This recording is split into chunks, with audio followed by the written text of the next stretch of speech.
ये तो जानवर भी कर लेते हैं, इसमें कुछ नया क्या है? इंसान को इतना अजीम बनाया गया, इंसान को अशरफुल मखलूक़ात क्या कहा गया है, तो हम इसकी गहराई को समझते क्यों नहीं है? हम कुछ नया क्यों नहीं करते? देखिए, आपने देखा होगा पिछली वीडियो में हमने देखा कि अस्सलामुअलैकुम, नमस्ते, सत श्री अकाल, कैसे हैं आप लोग? उम्मीद करती हूँ ठीक होंगे, खुश होंगे। मैं हूँ हज़ीका अली और मेरे साथ हैं तारिक नियाज़ी। अस्सलामुअलैकुम, नमस्ते, सत श्री अकाल। उम्मीद करता हूँ ठीक होंगे, खुश होंगे। दोस्तों, जहाँ रहें खुश रहें, माँ बाप का ख्याल करें, क्योंकि माँ बाप है तो सभी कुछ है। आज की हमारी वीडियो है बहुत इन्फॉर्मेटिव। सो स्टार्ट करते हैं अपनी वीडियो को without wasting any time. So let's start. Okay guys, तो वीडियो का टाइटल है सुधांशु त्रिवेदी। से स्टार्ट करते हैं।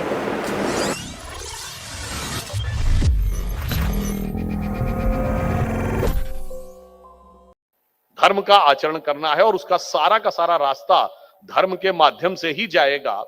अब मैं यहां पर एक बात और भी कहना चाहूंगा, ज्यादा समय ना लेते हुए।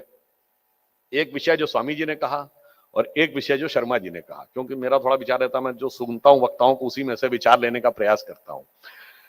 देखिए, उन्होंने, स्वामी जी ने कहा कि चाइना के साथ हमारा इस समय निश्चित रूप से प्रतिस्पर्धा है, परंतु विश्व जिस तेजी से बदल रहा है, बताइए 25 साल पहले कोई सोच सकता था कि चाइना अमेरिका को आंख दिखा देगा? आज दिखा रहा है, तो हमें भी कॉन्फिडेंस रखना चाहिए, 25 साल में हम भी बहुत कुछ कर सकते हैं। दूसरा, टेक्नोलॉजी के लेवल पे देखिए, सिर्फ 26 साल पुरानी बात है। आप सबको अगर याद हो, 1996 जब पहली बार उस समय के world chess champion Garry Kasparov ने आईबीएम के कंप्यूटर डीप ब्लू के साथ बाजी खेली थी। वो पहला मौका था जिसे आज हम आर्टिफिशियल इंटेलिजेंस कहते हैं, ये उसका सूत्रपात था। आज इतनी बड़ा डिजिटल रिवॉल्यूशन दुनिया में आएगा, शायद 26 साल में किसी ने नहीं सोचा होगा। मगर इसीलिए हम कह रहे हैं, अगले 25 साल में इस अमृत काल में क्या होगा, इसको लेकर किसी प्रकार का बॉन्डेज या कवर दिमाग में मत रखिएगा। बहुत कुछ हो सकता है, स्काई इज द लिमिट।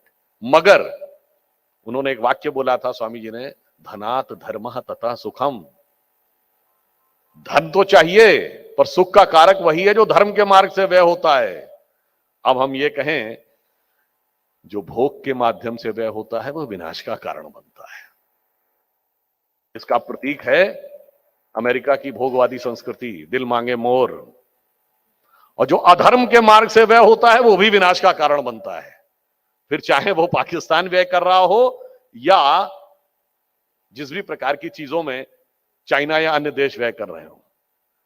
तो मैं ऑन द लाइटर नोट सिर्फ यह कहना चाहूंगा, जब भी हमारे बीच में संपर्क होगा, तो चाइना ऑफिशियली तो कम्युनिस्ट कंट्री है, प्रैक्टिकली हो ना हो। प्रैक्टिकली तो कैपिटलिस्ट का भी कैपिटलिस्ट है, पर ऑफिशियली तो कम्युनिस्ट कंट्री है। वहां की कम्युनिस्ट पार्टी का कोई भी व्यक्ति कोई धार्मिक अपने धर्म का वो नहीं कर सकता, वरना उसे जेल तक हो सकती है। तो यानी वो धर्म को नहीं मानता, तो वो अधर्म का प्रतीक है, विधर्म का प्रतीक नहीं है। विधर्म हुआ दूसरे धर्म को मानिए, आप जो हमारा विचार है उसको मत मानिए, मगर आस्तिक तो रहिए, जैसे पाकिस्तान है या वेस्टर्न वर्ल्ड है। अंग्रेज और औरंगजेब थे, विधर्मी थे पर अधर्मी नहीं थे। अब अगर वो दुनिया में सबसे बड़ा धर्महीन होने का प्रतीक है, और हम क्या हैं, दुनिया में सबसे बड़े धर्म के प्रतीक हैं।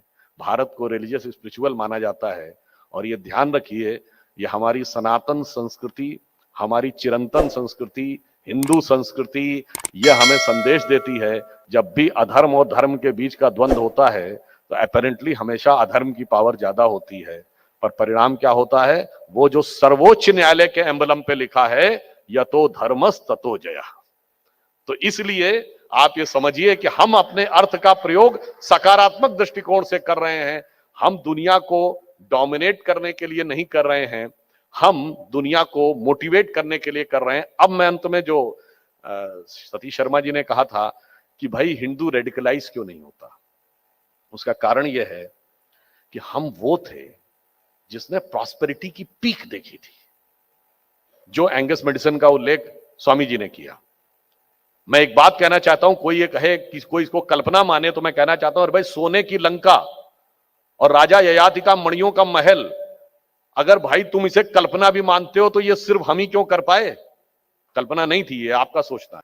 अरे हम वो हैं जिसने आकाश से गंगा उतारी, जिसने सागर पर सेतु बनाया, जिसने नक्षत्रों को संज्ञा दी, जिसने दुनिया को संख्या दी।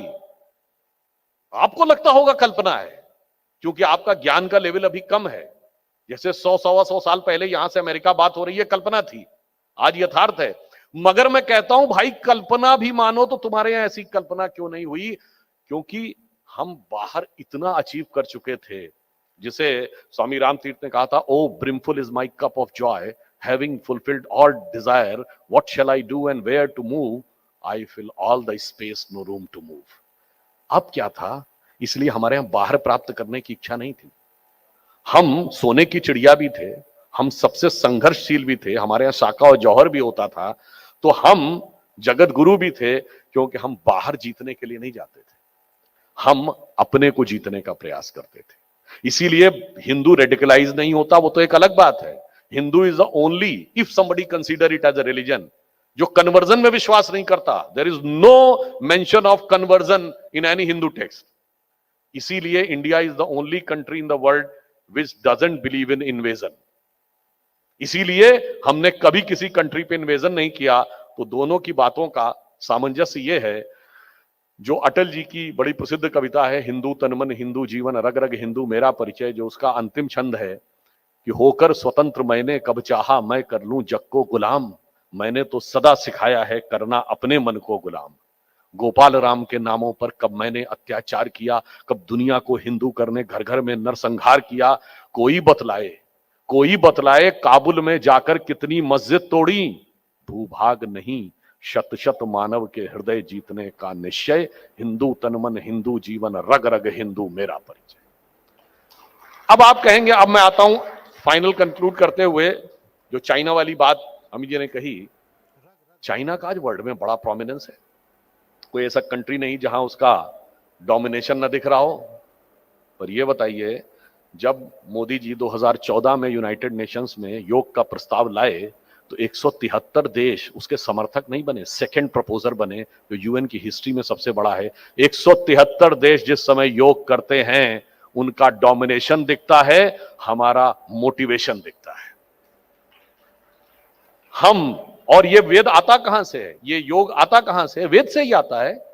जो षठ दर्शन है, सांख्य न्याय वैशेषिक योग मीमांसा वेदांत, उसी योग में तो एक योगासन है, अष्टांग योग में। तो ये सिर्फ इस बात का उदाहरण है कि जब हम राइज करेंगे तो दुनिया को क्या देंगे। हमारा राइज जगत के कल्याण के लिए होगा, और किसी और का राइज उनके अपने कल्याण के लिए हो सकता है। और फाइनली एकदम फंडा क्लियर रखिए कि हमारा राइज होने जा रहा है इन 25 वर्षों में, चाहे कुछ भी सामने दिख रहा हो। आप सब हिस्ट्री के गहरे जानकार हैं। आज से 2500 साल पहले जब हमारा डाउनफॉल शुरू हुआ, उससे पहले we were the economic, military and intellectual power centre of the world. जब हमारा डाउनफॉल हुआ तो पावर सेंटर कहां शिफ्ट हुआ? King Darius of Persia, Persian empire. जब उसका डाउनफॉल हुआ तो मेसोपोटामियन एम्पायर, उसका डाउनफॉल हुआ तो टर्किश एम्पायर, फिर उसका डाउनफॉल हुआ तो रोमन एम्पायर। तो रोमन एम्पायर की पहले कैपिटल थी कॉन्स्टेंटिनोपल, जो आज टर्की का इस्तांबुल है, फिर चली गई रोम में। रोमन एम्पायर, रोम का डाउनफॉल हुआ तो पुर्तगाल और स्पेन। शिफ्टिंग का पैटर्न देखिए, पुर्तगाल और स्पेन के बाद ब्रिटेन और फ्रांस, ब्रिटेन और फ्रांस के बाद अमेरिका, अमेरिका में सबसे prosperous West Coast, San Francisco, Los Angeles belt. अब आ जाइए पिछले 100 साल में। उसके बाद जापान की इकोनॉमिक धमक पूरी दुनिया में सुनाई पड़ी। अब आ जाइए पिछले 50-60 साल में, tigers of the Asia Pacific, Hong Kong, Taiwan, Singapore, Macau. अब आइए पिछले 20 साल में चाइना। अगला पड़ाव क्या है? तो धनात धर्म तथा सुखम भी पड़ाव है, और यतो धर्मस ततो जया भी पड़ाव है। इसलिए ये कहते हुए अपना विचार समाप्त करता हूं। बिल्कुल मन में स्पष्ट रखिए कि इस अमृत काल में अमृत का उदय होने जा रहा है। हमें बस मोदी जी ने जो 5 प्रण बताए हैं वो अपने मन में रखना है, और जलने वाले जितना जलना है जलते रहें। जो एक बात और कह दूं, जो स्वामी जी ने कहा ना कि राष्ट्रीय स्वयंसेवक संघ ने जो भूमिका निभाई है, और आप कहते जलती हुई फोटो दिखाई गई थी। हाँ, तो हम बताते हैं कि हम जलते हैं, पर जलने का हेतु क्या है? हम बचपन में वो कविता सुने थे ना, हम केशव के अनुयायी हैं, हमने तो बढ़ना सीखा है। उसकी एक लाइन थी, अंधकार में बंधु भटकते, पंथ बिना व्याकुल दुख सहते, पथ दर्शक दीपक बन तिल तिल, हमने तो जलना सीखा है। तो हम उस प्रकार से मार्ग प्रशस्त करते हैं। इसलिए एकदम कॉन्फिडेंस रहिए, we were having a glorious past and we are having a promising future. और हमारा विकास का मॉडल क्या होगा, जो गुजरात में मोढेरा में दिख रहा है। सोलर एनर्जी का इंटरनेशनल सोलर अलायंस भारत में बना। सोलर एनर्जी 300 गीगावाट तक 2030 में पहुंचेगी। पहला विलेज ऐसा बना जिसके हर रूफ के ऊपर सोलर होगा, और वहीं भगवान सूर्य का मंदिर भी होगा।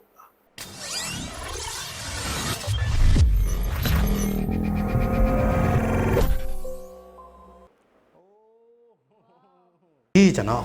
अच्छा, कभी हम गौर नहीं करते इस हद तक जाके, हमारे पता नहीं दिमाग के पुर्जे भी खुले हुए हैं, क्या मसले मसाइल हैं कि लिमिटेड ही सोचते हैं। ये लोग कितने आगे की सोचते हैं। 26 साल पहले क्या था, 25 साल पहले क्या हालात थे, किस चीज़ की कल्पना भी नहीं की जाती थी, और आज वो इंटेलिजेंस है हमारे पास। आज इतनी तरक्की हमने कर ली है। आज नेट के हवाले से, सोशल मीडिया के हवाले से इतनी तरक्की हो चुकी है, इतनी अवेयरनेस आ चुकी है कि पहले हम तसव्वुर भी नहीं कर सकते थे। दूसरी बात ये, थोड़ा सा चाइना पे अगर हम फोकस करें तो हम देखते हैं, एक तो वो रकबे से बहुत बड़ा है, पॉपुलेशन बहुत ज़्यादा है। तीसरी चीज़ ये दिखती है, मैन्युफैक्चरिंग हब है।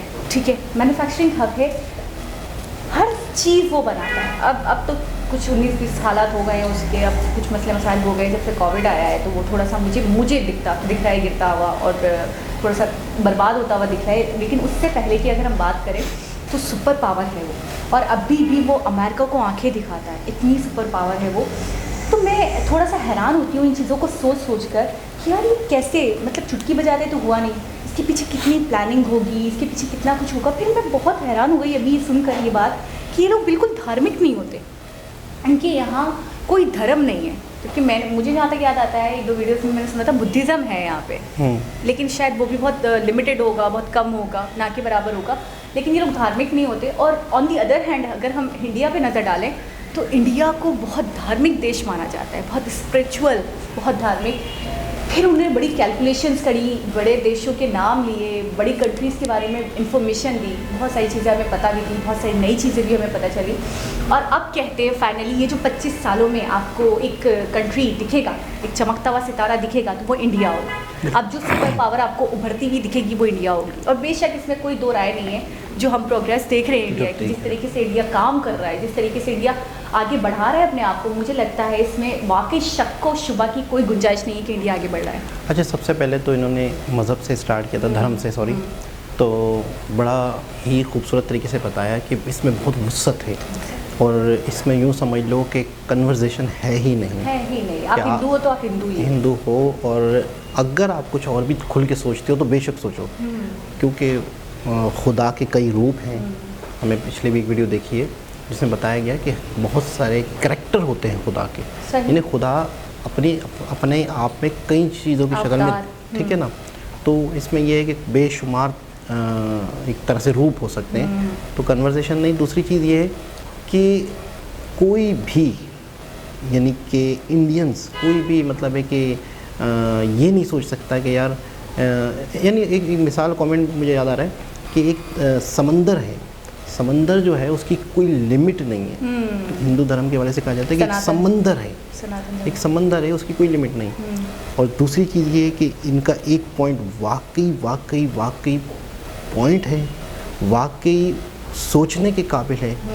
कोई दुनिया में आज तक कोई ऐसी मिसाल नहीं मिलती कि फ़लाने लोगों ने, हिंदुओं ने फ़लाने छोटे से मुल्क पे जाके कब्ज़ा किया, उनको हिंदू बना दिया ज़बरदस्ती।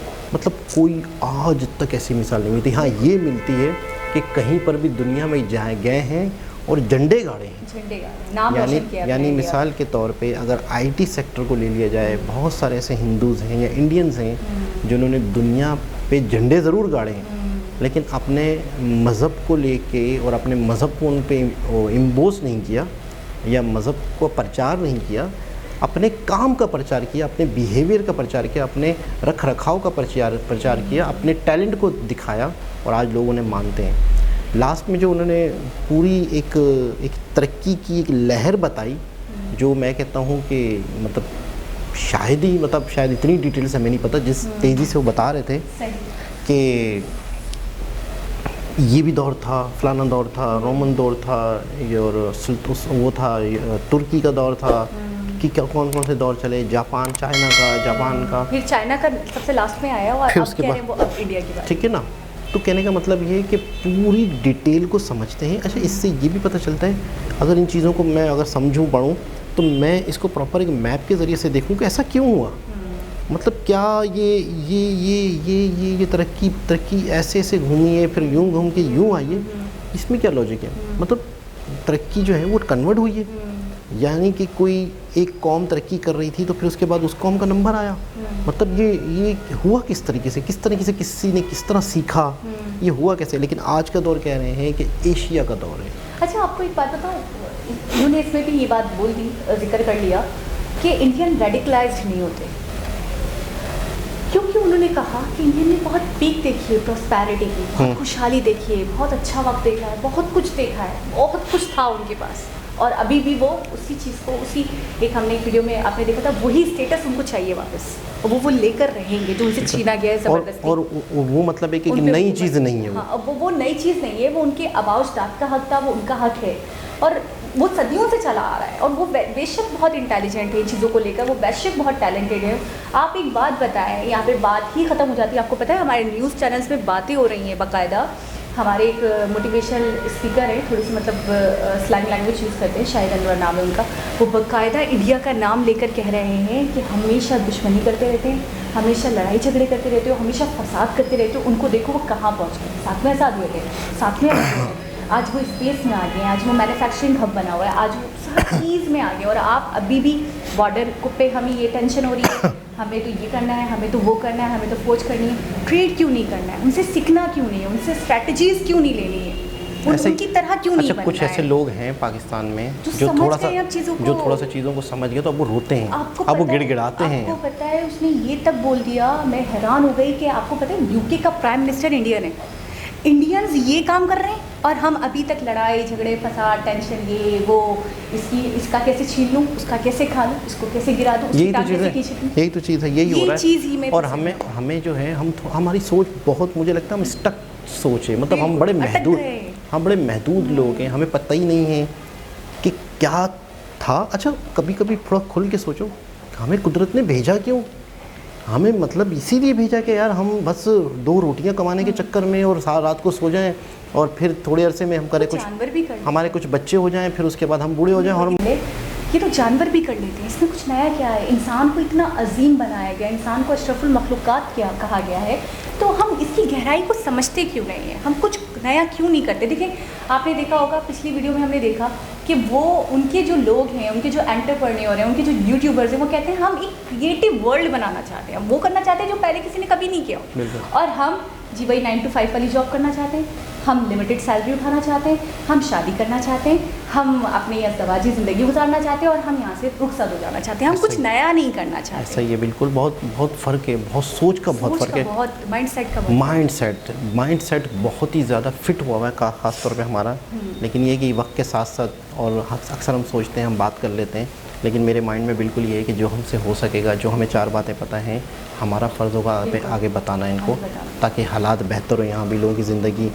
और हिंदू धर्म है या हिंदू हैं या इंडियंस हैं, तो उनकी ये सोच मुझे बहुत अच्छी लगती है कि वो पूरी दुनिया को अपना एक परिवार समझते हैं, या चाहे वो मुसलमान पाकिस्तान के हों, या बांग्लादेश के हों, या फिर अमेरिका के हों, पूरी दुनिया को एक परिवार समझ के वो, उनकी एक सोच है, उस तरह से चलते हैं, पूरी दुनिया का भला चाहते हैं। और यही चीज़ आप लोगों के सनातन धर्म में भी है। तो ये चीज़ मुझे देख के बहुत खुशी होती है, इतना बड़ी सोच, तो कैसे वो लोग तरक्की नहीं करेंगे। दोबारा किसी और के साथ से मुलाकात होगी, जब तक के लिए अल्लाह हाफ़िज़।